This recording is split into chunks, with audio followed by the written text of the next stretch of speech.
Guys, आज के इस वीडियो लेक्चर में हम बात करने वाले हैं एक बहुत ही इंपॉर्टेंट क्वेश्चन के बारे में that is method overloading because ये इंटरव्यूअर का बहुत ही फेवरेट क्वेश्चन है। What is method overloading?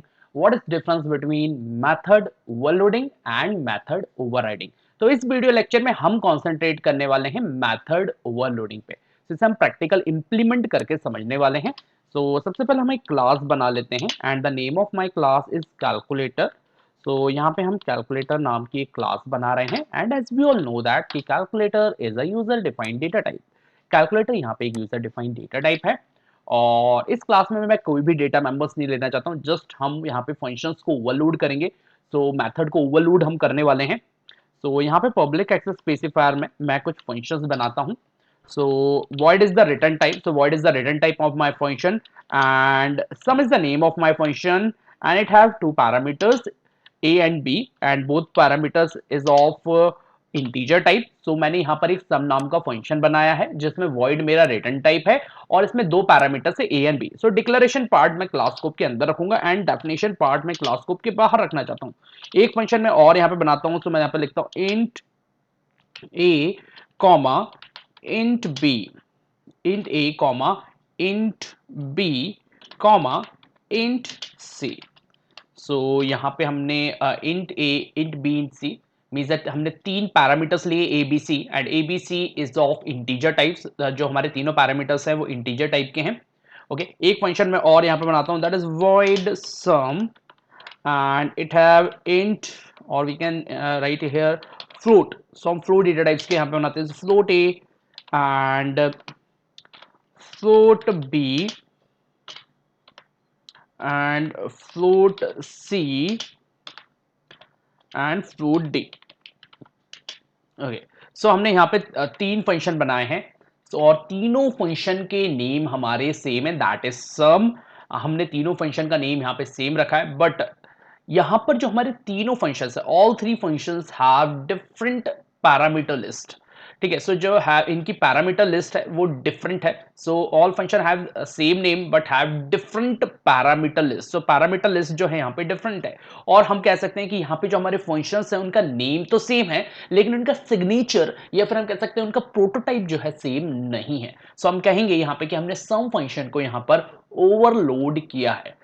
So as per definition, what is method overloading? So function with a same name but a different parameter list, or we can say that the function with a same name but different signature or different prototype in a same scope, is called method overloading. So function with the same name but a different parameter list in a same scope is called method overloading. So यहाँ पे हमारा जो sum function है वो एक ही scope के अंदर, हमने यहाँ पे तीन function बनाए, तीनों का name sum है लेकिन ये एक ही scope के अंदर है that is calculator scope के अंदर। और इनकी parameter list या फिर हम कह सकते हैं इनकी signature जो है different है। तो हम कह सकते हैं कि हमने यहाँ पे sum function को overload किया है। So that is method overloading or we can say that the function overloading।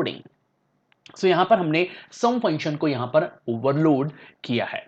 Okay so that is a declaration part. हमने डिक्लेरेशन पार्ट को क्लास स्कोप के अंदर रखा है बट मैं डेफिनेशन पार्ट जो है इसका क्लास स्कोप के बाहर रखना चाहता हूं। सो मैं यहाँ पे लिखूंगा void void and calculator and scope resolution operator and sum। और सबसे पहले हम ये दो पैरामीटर लिस्ट वाला लेंगे।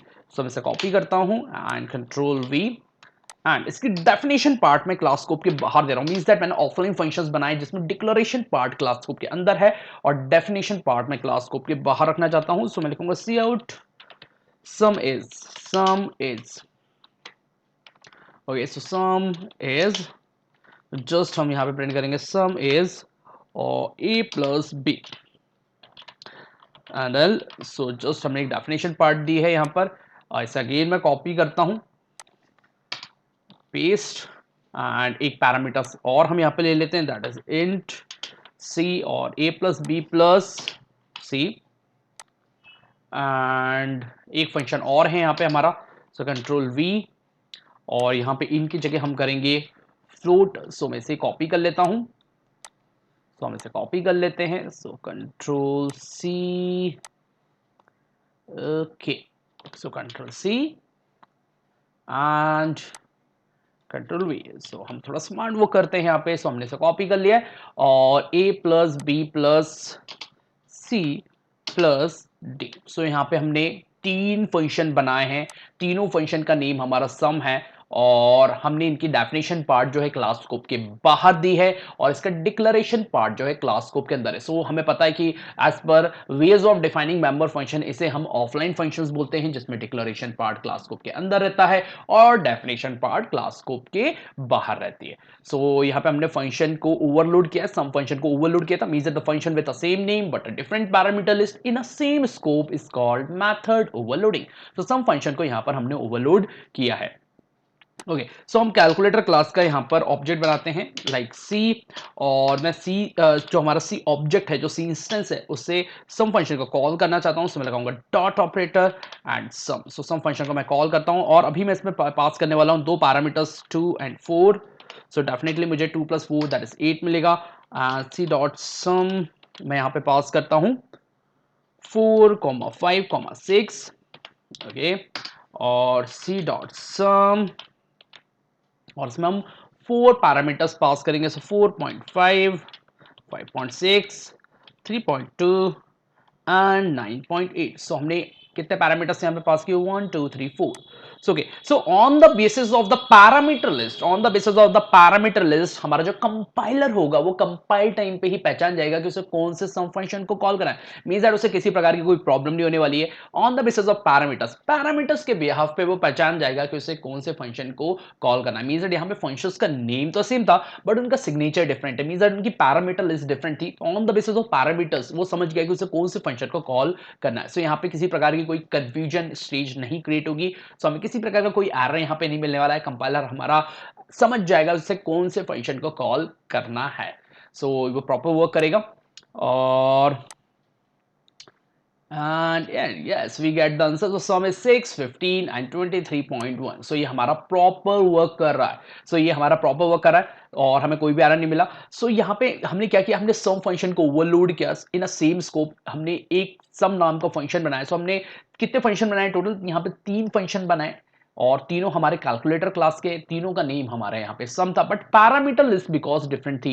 तो हम कह सकते हैं कि हमने सम फंक्शन को यहाँ पे ओवरलोड किया है। सो अगेन मैं आपको एक बार फिर डेफिनेशन बता देता हूँ। What is method overloading? So function with the same name but a different parameter list in the same scope is called method overloading. So अगर आपको इसमें कोई डाउट है, किसी प्रकार का कोई कंफ्यूजन है, सो आप मुझे कमेंट करके पूछ सकते हैं। So that's all with my today video lecture. Thank you so much.